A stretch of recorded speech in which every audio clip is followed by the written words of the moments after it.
Bismillahirrahmanirrahim. Assalamualaikum warahmatullahi wabarakatuh. Bismillah, alhamdulillah, nahmaduhu wa nasta'inuhu wa nastaghfiruh wa na'udzu billahi min shururi anfusina wa sayyiati a'malina. May yahdihillahu fala mudilla lahu wa may yudlil fala hadiya lahu. Asyhadu an la ilaha illallah wa asyhadu anna Muhammadan abduhu wa rasuluh. Allahumma fassalli wa sallim ala sayyidina Muhammadin wa ala alihi wa sahbihi ajma'in. Rabbi ishrah li sadri wa yassir li amri wa hlul 'uqdatam min lisani yafqahu qawli. Qala Allah ta'ala fi kitabil karim wa huwa asdaqul qailin. A'udzu billahi samil 'alim minasyaitonir rajim. Bismillahirrahmanirrahim. Ya ayyuhan nasu u'budu rabbakum alladzi khalaqakum walladzina min qablikum la'allakum tattaqun. Shadaqallahul 'azim wa shadaqa rasuluhul karim wa nahnu 'ala dzalika minasyahidin walhamdulillahi rabbil alamin. Bapak Ibu hadirin jamaah salat subuh dan kajian ba'da subuh yang dimuliakan Allah Subhanahu wa taala. Pertama dan yang paling utama, tidak ada kalimat yang indah yang patut kita ucapkan kecuali bersyukur kepada Allah biqaulina alhamdulillahi rabbil alamin. Karena saat ini kita ditakdir oleh Allah, diberikan oleh Allah satu keputusan, yaitu keputusan bisa ruku, sujud, bisa taklim. Ini adalah satu keputusan yang paling indah, keputusan dari Allah Subhanahu wa taala yang paling nikmat. Karena dengan kita ditakdir ruku dan sujud, itu artinya kita mempunyai status yang bisa kita banggakan di hadapan Allah Subhanahu wa taala. Kedua kalinya salawat dan salam kita haturkan kehadiran baginda Nabi besar Muhammad sallallahu alaihi wasallam yang uswah hasanah. Kita teladani, tiru apapun dari Rasulullah, ucapan, perbuatan. Kalau kita ittiba' di Rasul, meniru Rasulullah, itu adalah bagian dari ladang pahala, itu adalah bagian dari ibadah kepada Allah Subhanahu wa taala. Bapak Ibu hadirin jamaah yang dimuliakan Allah. Kita lanjutkan kajian tafsir Al-Qur'anul Karim masih pada surat Al-Baqarah. Pertemuan yang kemarin bahwa Allah Subhanahu wa taala seringkali di dalam mendidik kita, mengajari kita itu dengan tamsil, perumpamaan-perumpamaan agar kita mudah untuk mencerna nasihat-nasihat dari Al-Quran. Di ayat yang berikutnya ini Allah Subhanahu wa ta'ala memberikan satu logika berpikir yang menjadikan kita ini menjadi nikmat di dalam bertuhan Allah Subhanahu wa ta'ala. Jadi logika punya Tuhan Allah, logika Tuhan yang luar biasa ini menjadikan kita ini menjadi pikirannya itu jadi enak. Allah sampaikan di dalam Al-Qur'anul Karim di ayat yang ke-21, Allah berfirman, ya ayyuhan nasu ubudu rabbakumul ladzi khalaqakum wal ladzina min qablikum la'allakum tattaqun. Kata Allah, ya ayyuhan nas, wahai sekalian manusia. Kenapa ini khitabnya min jami'in nas, kepada semua manusia? Karena ayat ini turun di awal-awal baginda Rasulullah sallallahu alaihi wasallam itu berdakwah. Jadi komunitas-komunitas saat itu masih didominasi oleh orang-orang kafir. Makanya khitabnya Allah sampaikan, ya ayyuhan nas, wahai sekalian manusia, u'budu rabbakum, sembahlah olehmu sekalian Tuhan kalian. Jadi ini Allah Subhanahu wa taala sangat fair. Karena apa? Faktanya saat itu orang-orang masih banyak menyembah berhala. Ada Lata, ada Hubal, ada Uzza, dan banyak sekali patung-patung ratusan yang dijejer di sekeliling Ka'bah. Makanya Allah Subhanahu wa taala sampaikan kepada mereka, "Ubudu rabbakum," sembahlah olehmu sekalian Rabbakum, Tuhan kalian. Jadi tidak mengatakan "Ubudullah," sembahlah Allah. Tidak mengatakan "Ubuduni," sembahlah aku, tidak.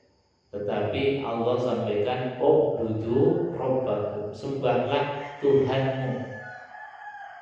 Tetapi setelah mengatakan sembahlah Tuhanmu, Allah sampaikan kira-kira Tuhan yang pantas untuk disembah itu kriterianya seperti apa, ciri-cirinya seperti apa. Nah, ini baru kemudian Allah membuka satu mindset, pikiran, logika yang mudah.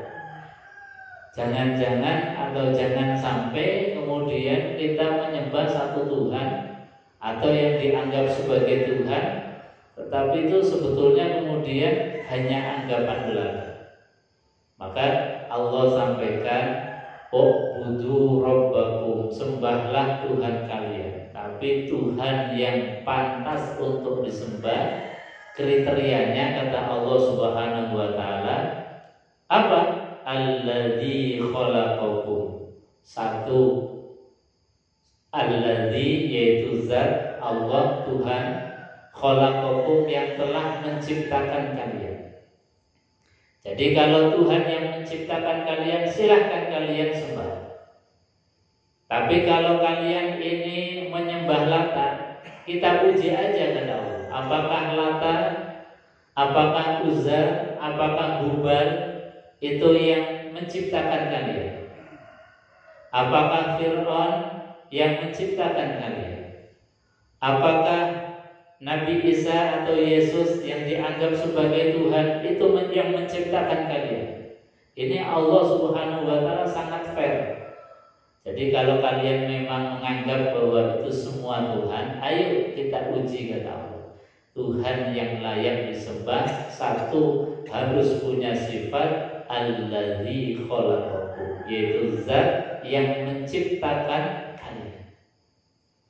Kalau sesuatu itu tidak yang menciptakan kalian, bahkan kalian yang menciptakan Tuhan-Tuhan itu, patung yang dibikin sendiri, kalau kotor dibersihkan sendiri, kalau ada yang putus patah kemudian disambung sendiri. Lah kenapa yang seperti ini disembah kata Allah? Wong tidak punya sifat alladzi khalaqakum. Nah, ini logika-logika yang semacam ini kita bisa sebagai bahan dakwah untuk menguji. Ayo nggak apa-apa kita uji tentang akidah ketuhanan kita dengan terbuka. Jadi gampang sekali, misalnya dengan teman-teman yang non-muslim, kita yang tidak paham seluruh Quran, dengan ayat ini kita sudah bisa membackup akidah kita. Kita sudah punya bahan untuk berdiskusi, berdialog, mempertahankan akidah kita, bahwasanya Tuhan yang layak adalah Tuhan yang punya sifat alladzi khalaqakum, yang menciptakan kalian. Lalu Tuhan yang layak yang untuk disembah itu yang seperti apa lagi sifatnya? Kata Allah, walladzina min qablikum, dan juga Tuhan zat yang menciptakan orang-orang sebelum kalian. Jadi misalnya Fir'aun itu mengklaim menganggap dirinya sebagai Tuhan. Nah, kalau Tuhannya itu lahirnya belakangan, lalu orang-orang sebelum Fir'aun, orang tuanya Fir'aun, nenek moyangnya Fir'aun, itu Tuhannya siapa? Nah, ini kan langsung terbantahkan.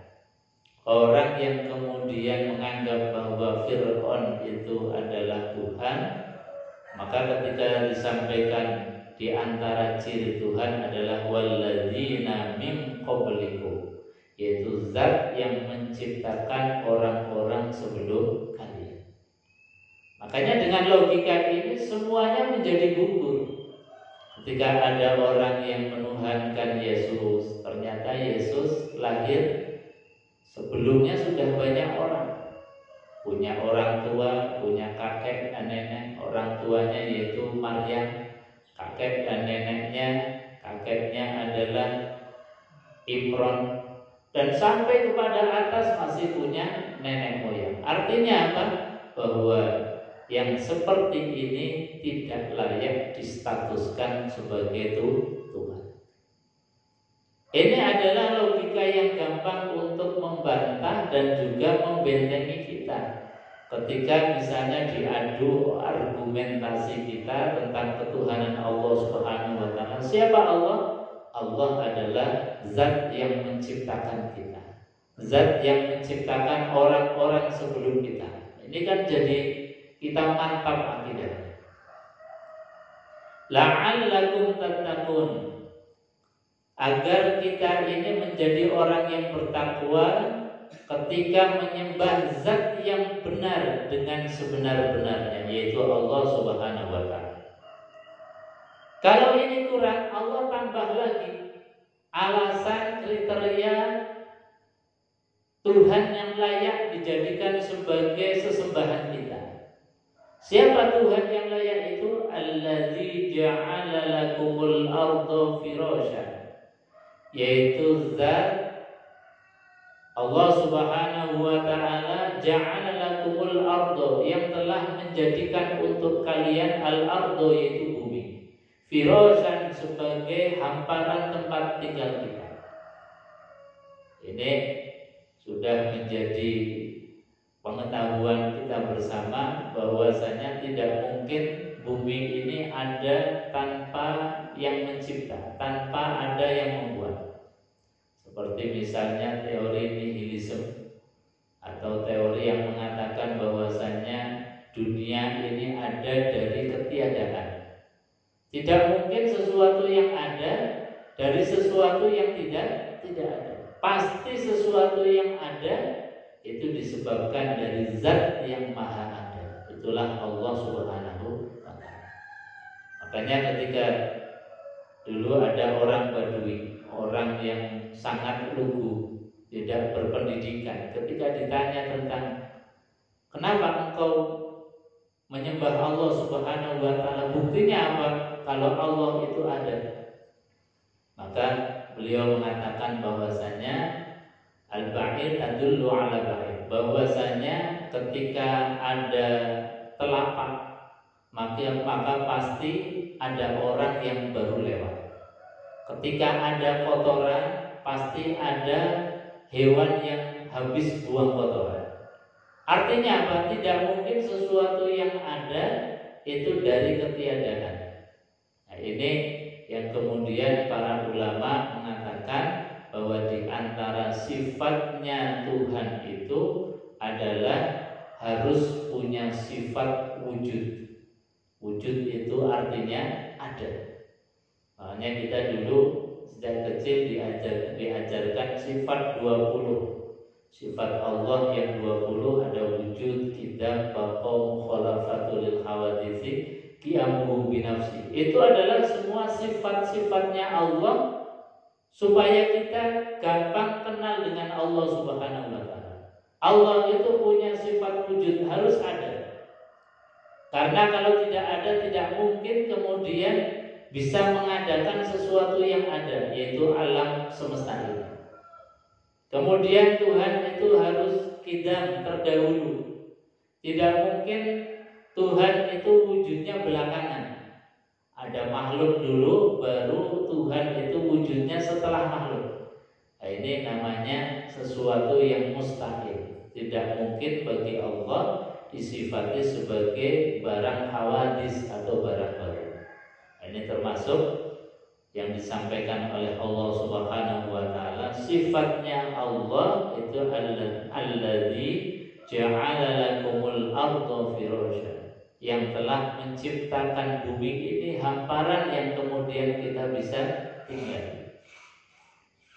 Dan juga was-samaa'a binaa'a, Allah zat yang layak untuk disembah adalah zat yang telah menurunkan dan menciptakan langit. Was-samaa'a binaa'a, langit yang menjadi bangunan kita. Wa anzala minas sama, dan juga yang telah menurunkan dari langit itu ma'an, yaitu air hujan. Ini alamat atau tanda-tanda ciri-ciri Tuhan yang membangun langit begitu kokoh menjadi binaan seperti bangunan yang tanpa tiang. Kemudian yang menurunkan air hujan, yang dari air hujan itu fa'akhraja bihi minas samarat, dari air hujan itu kemudian tumbuh-tumbuhan, rizqan lakum, sebagai rizki bagi kita.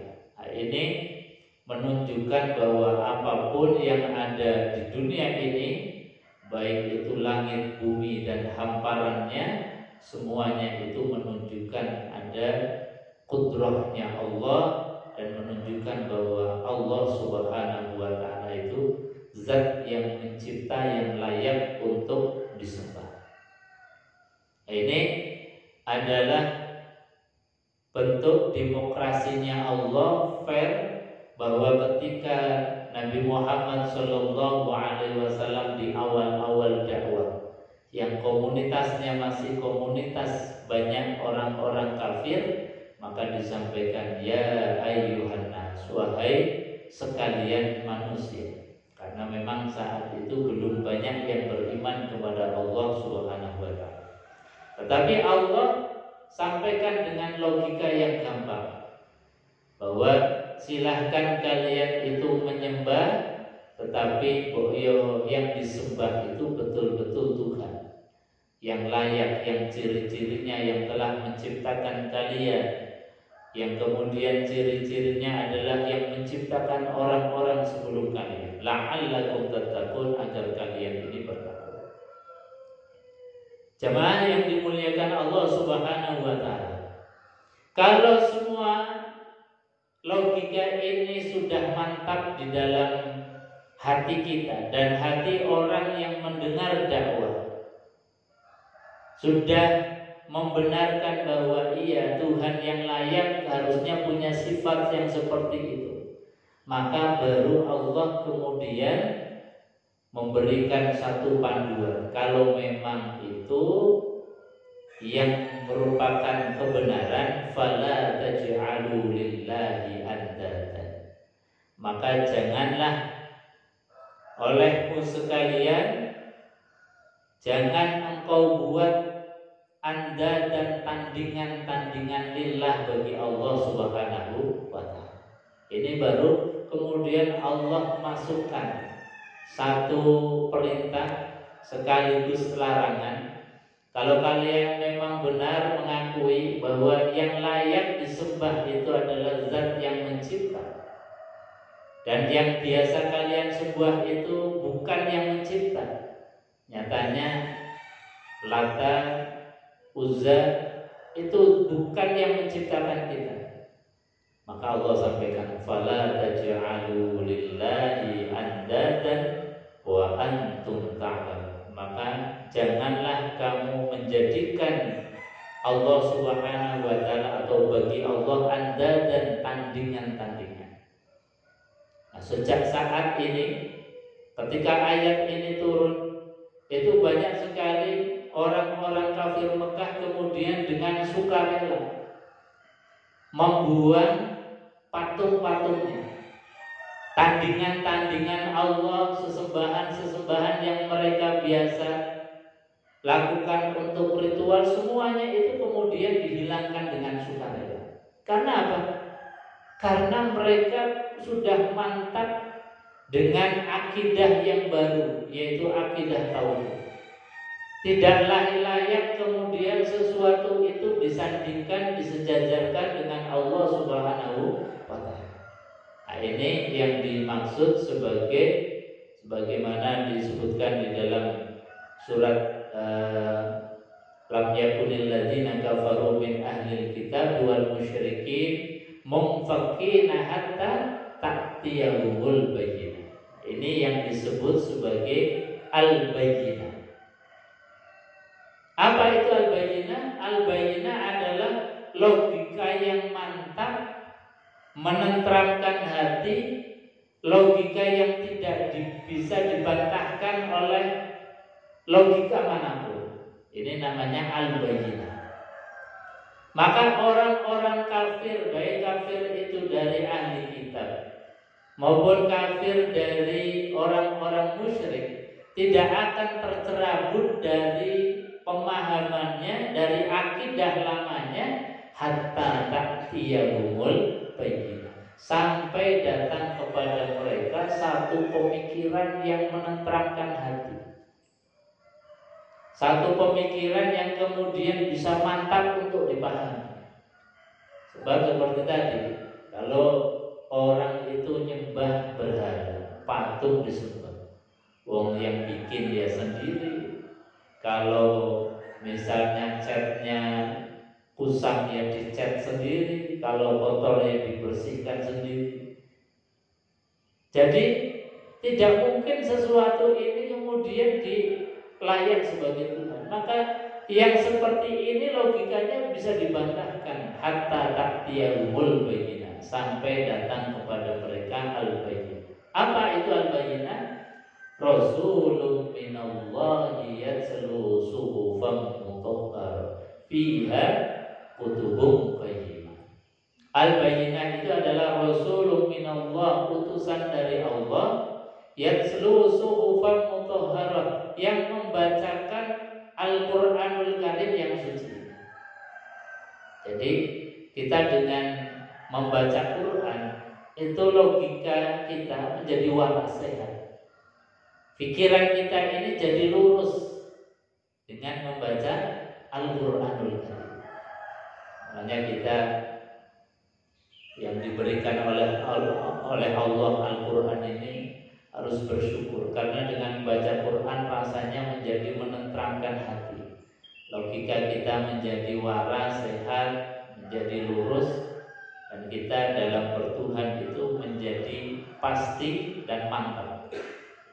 Ini logika yang Allah sampaikan di dalam Al-Quran, bagaimana menjadikan Allah Subhanahu wa Ta'ala mantap menjadi Tuhan kita. Allah sampaikan, fala taj'alu lillahi andada wa antum ta'lamun. Kalau memang demikian, jangan buat sekutu-sekutu, karena memang Tuhan itu adalah Tuhan yang satu. Qul huwallahu ahad.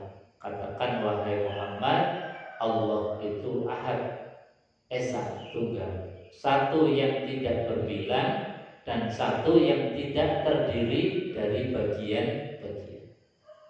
Sebab ada yang mengatakan bahwa Tuhan satu tapi terdiri dari bagian-bagian.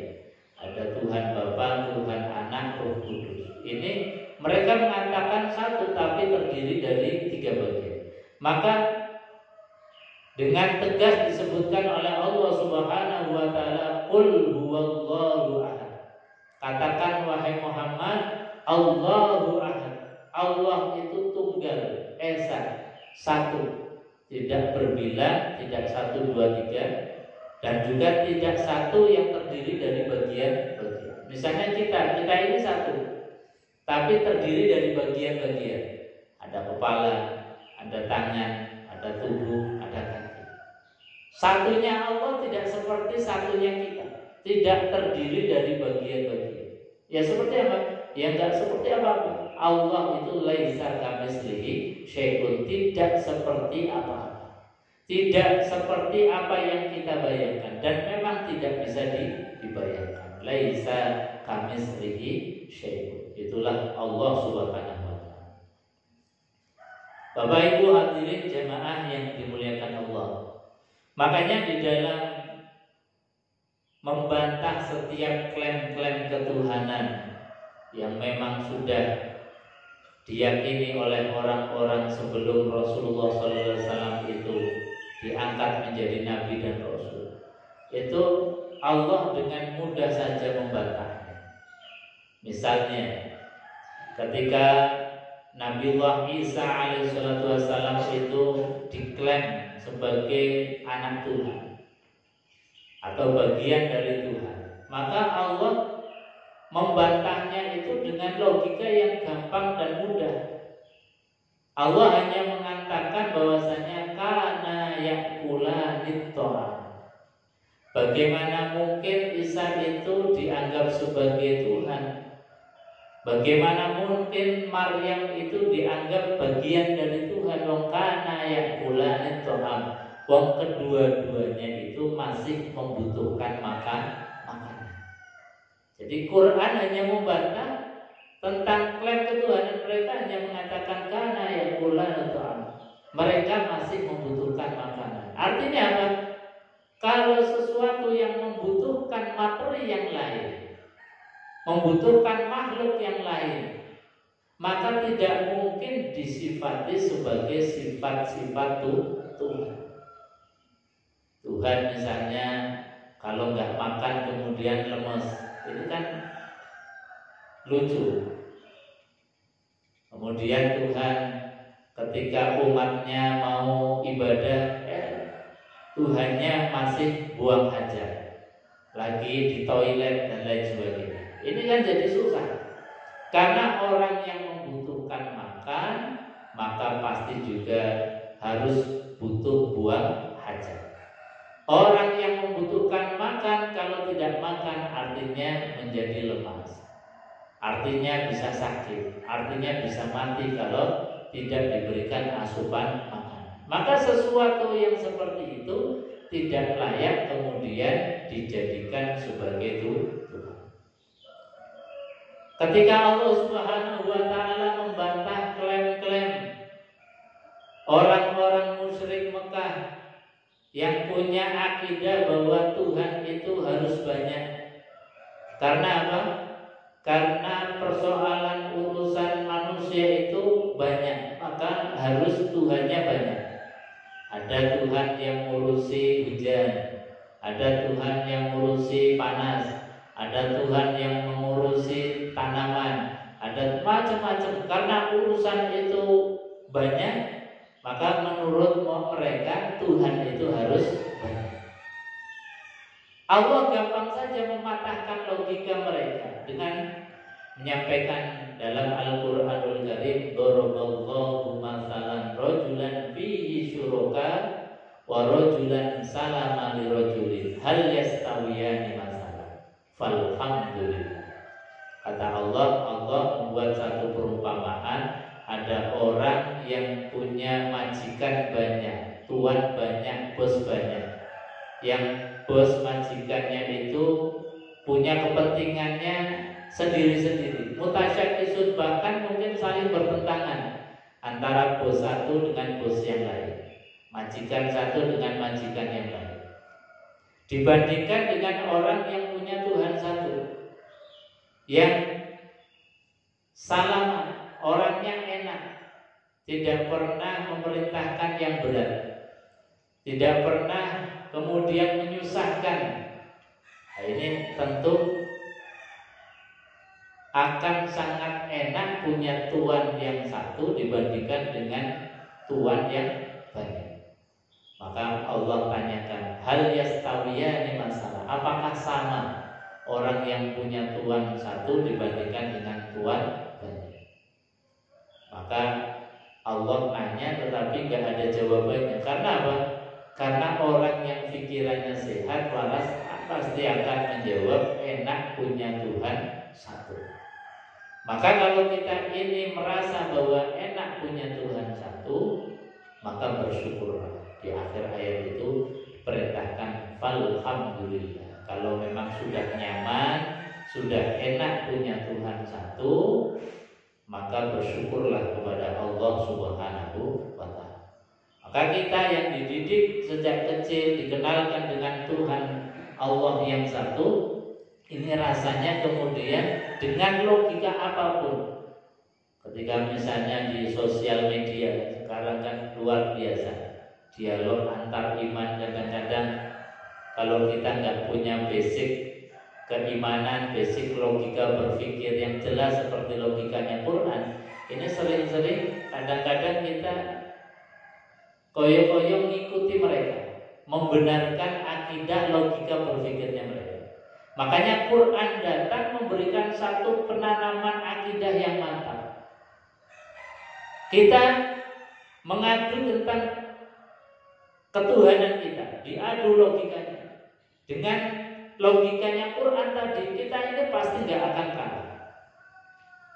Bahwa Tuhan syaratnya alladzi khalaqakum, ini saja sudah klaim mereka sudah terbantahkan semua. Alladzi khalaqakum walladzina min qablikum, Tuhan itu zat yang menciptakan kita, Tuhan itu zat yang menciptakan orang-orang sebelum kita, Tuhan yang menciptakan bumi, Tuhan yang menurunkan air dari langit, Tuhan yang menumbuhkan tumbuh-tumbuhan. Itu saja sudah terbantah. Artinya apa? Kalau kita berdialog dengan siapapun non-muslim dengan logika Quran seperti ini, rasanya kemudian akidah kita betul-betul sudah menjadi akidah yang benar, yang mantap, yang tidak tergoyahkan. Maka tadi bahwasanya orang-orang kafir pun itu tidak akan tercerabut dari akidah kekafirannya hatta ta'tiyahumul bayyinah, sampai datang kepada mereka al-bayyinah. Apa itu? Yaitu Al-Qur'anul Karim. Maka kalau kita ini muslim tapi gak pernah dinasihati Quran, gak pernah mengkaji Al-Qur'anul Karim, ya kita gak akan mendapatkan logika apa yang disampaikan oleh Al-Qur'anul Karim. Maka alhamdulillah kita senantiasa terus-menerus dibimbing, dididik Quran, sehingga kita menjadi orang-orang yang sehat, ruhnya sehat, pikirannya sehat, hatinya sehat. Dan di dunia kita zaman akhir ini sungguh sangat penting gondelan Al-Quran. Sebab apa? Kata Quran ini di zaman yang sudah hiruk pikuk luar biasa ini, yang antara batil, antara yang hak, itu kadang-kadang kita susah untuk membedakan. Tapi dengan Quran menyampaikan bahwasanya mim baini farsin wa damin, bahwa di dalam tubuh onta sapi itu ada kotoran dan darah. Di antara kotoran dan darah ada labanin kholisan sa'ighal lisyaribi, ada susu murni yang kalau diminum itu jadi menyehatkan. Maknanya apa? Susu yang letaknya mimbaini farsin wadamin, antara kotoran dan darah tidak terkontaminasi sedikit pun, meskipun posisinya berada di antara kotoran dan darah. Nah, kita sebagai muslim, meskipun dunia yang hiruk pikuk ini macam-macam isinya, kalau kita bisa memposisikan, bisa menjadikan diri kita, yaitu apa? Labanin kholisol lisyaribin, jadikan diri kita ini menjadi susu segar yang menyehatkan. Meskipun kanan kiri kita itu ada farsin wadamin, ada kotoran, ada darah, ada penyakit di sana, tetapi tidak sedikit pun susu itu kemudian terkontaminasi. Meskipun jijiran dekat sekali, tidak ada jaraknya, hanya ada pembatas yang sangat steril yang Allah berikan. Apa pembatas yang Allah berikan kepada kita? Yaitu Al-Qur'anul. Kalau kita berpegang dengan Al-Quran, apapun hiruk pikuknya kita di dunia ini, insya Allah tidak akan terpengaruh. Kita tetap dalam keadaan steril akidahnya, steril pemahamannya, akidahnya gak akan tergoyahkan. Meskipun kanan kiri luar biasa di dunia media sosial atau di kehidupan kita seringkali tadi geret-geret kita kepada pemahaman yang salah, geret-geret kita kepada pemahaman yang keliru. Tapi kalau kita dibimbing oleh Quran, apapun yang ada di kanan dan di kiri kita, tetap kita menjadi labanan khalisan sa'ighun lisyarib, menjadi susu yang murni, yang menyehatkan, yang menyelamatkan kita di dunia dan di akhirat. Maka sekali lagi, kita jangan jauh-jauh dari Quran. Kita minta terus nasihat dari Quran. Meskipun satu ayat kita baca di dalam setiap harinya, tapi kita pahami betul apa makna dan isinya. Bukan hanya tahu tentang artinya, tetapi kita minta kepada Allah, ya Allah, apa ini maksudnya dan apa resepnya untukku. Karena Quran itu juga disifati sebagai asyifa, obat. Kalau obat artinya kita punya problem apapun dalam hidup kita, ini pasti diberikan solusi oleh Quran. Misalnya problem rumah tangga, yang setiap kita punya rumah tangga, yang rumah tangga itu pasti itu dihadapkan ujian dari Allah, diberikan ujian. Gak mungkin ada keluarga yang tidak pernah diuji. Maka dalam keadaan diuji pun Allah kasih resep obat. Apa itu? Kata Allah di dalam Al-Quran itu, wa in karihtumuhunna fa'asa an takrahu syai'an wa yaj'alallahu fihi khairan katsira. Wa in karihtumuhunna, dan jika kalian tidak suka terhadap pasangannya, sudah mulai kelihatan tampak. Kalau dulu pas waktu mungkin baru kenalan, yang kelihatan yang indah-indah, yang baik-baik saja. Tetapi setelah kita berumah tangga itu kan sudah mulai tampak kekurangannya, kejelekannya. Ini sudah mulai tampak. Dan ketika kita dalam keadaan wa in karihtumuhunna fa'asa an takrahu syai'an, yang boleh jadi kita ini tidak suka terhadap sikap dari pasangan hidup kita, sudah mulai tampak. Ini dalam diuji oleh Allah dalam rumah tangga. Maka resepnya cuma satu, kata Allah Subhanahu wa taala, fayaj'alallahu fihi khairan katsira. Maka tanamkanlah di dalam hati satu pemahaman, ketika kita dalam keadaan disharmonis dengan pasangan hidup kita, apakah karena salah paham, apakah karena masing-masing egonya itu tinggi, maka harus punya pemahaman saat-saat kita diuji oleh Allah, justru itu saat-saat di mana Allah menggelar ladang pahala yang banyak bagi kita. Fayaj'alallahu bihi khairan katsira. Sesungguhnya dalam posisi seperti itu Allah sedang menggelar kebaikan yang banyak bagi kita. Cuman karena kita kadang kurangnya ilmu, kesempatan-kesempatan yang baik ini seringkali terlewati.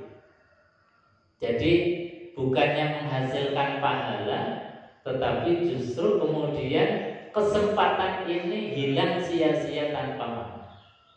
Nah, ini yang menjadikan kita kemudian diuji oleh Allah, tetapi tidak ada sesuatu yang kita hasilkan. Maka dengan kita kembali minta nasihat dari Quran dalam keadaan kita diuji, apakah dengan ekonomi, diuji dengan anak, diuji dengan pasangan suami atau istri kita yakin, ya Allah, alhamdulillah Engkau telah mendatangkan ladang pahala. Dengan aku sabar, dengan aku ikhtiar, cari solusi bersama-sama, ini adalah satu ladang amal yang luar biasa. Makanya Rasulullah SAW di dalam mendidik istri-istrinya, ini di dalam surat Al-Ahzab itu disebutkan bahwasanya orientasi hidup Rasulullah di dalam membangun rumah tangga itu orientasinya hanya akhirat. Orientasi yang dibangun oleh Rasulullah Shallallahu Alaihi Wasallam itu betul-betul orientasi akhirat belaka. Misalnya ketika sahabat Abu Bakar As-Siddiq dan sahabat Umar bin Khattab itu datang ke rumahnya Rasulullah. Datang ke rumahnya Rasulullah yang Abu Bakar Siddiq dan Umar itu kan meskipun sahabatnya Rasulullah, tapi beliau itu adalah mertuanya Rasulullah. Karena anaknya Abu Bakar dan anaknya Umar itu menjadi istrinya Rasulullah. Ketika datang ke rumahnya Rasulullah, itu Nabi SAW lagi dikelilingi oleh istri-istri beliau. Tapi Nabi lagi merenung, lagi diem. Ada sesuatu yang dipikirkan. Ternyata Nabi yang dipikirkan adalah para istri itu minta sesuatu yang Rasulullah SAW belum bisa memenuhi secara duniawi. Ya wajarlah, sebagai istri biasanya minta nafkah dunia. Tapi apa yang kemudian dilakukan oleh Rasulullah SAW dalam keadaan seperti itu? Abu Bakar As-Siddiq dan Umar itu malah nasihati anak-anaknya supaya jangan menyusahkan Rasulullah Shallallahu Alaihi Wasallam. Ini bagusnya mertua itu harusnya menasehati anak-anaknya jangan sampai menjadikan beban pada suami.